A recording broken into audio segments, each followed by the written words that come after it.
ary lay zanany nanao taminy hoe raiko efa nanota tamin'ny lanitra sy teo anatrianao aho ka tsy mendrika atao hoe zanakao intsony fa rainy kosa nanao tamin'ny ankizilainy hoe alao aingana eny akanjo tsara indrindra ka ampiankanjoy azy ary asio peratra ny tanany ary asio kapa ihany koa ny tongony ary eto aty ny zanakombona fay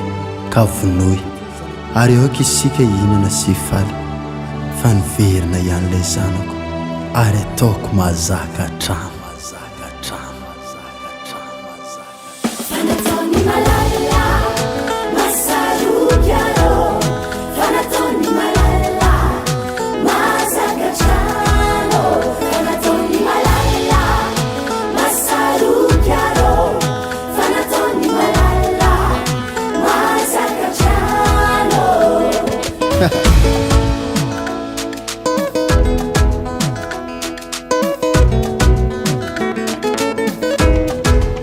Tinatoni panu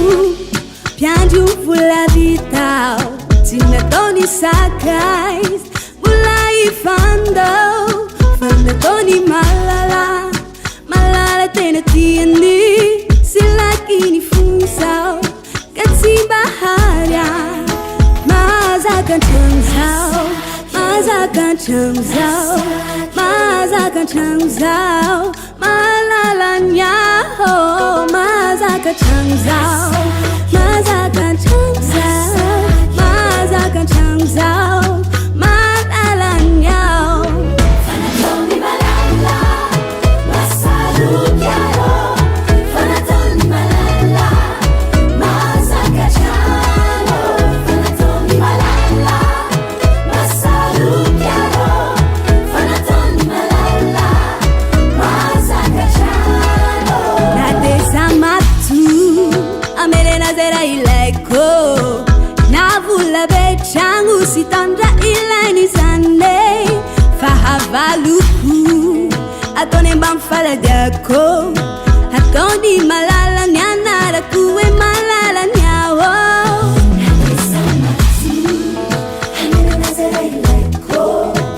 Navula bechangu sitandra ilaini zane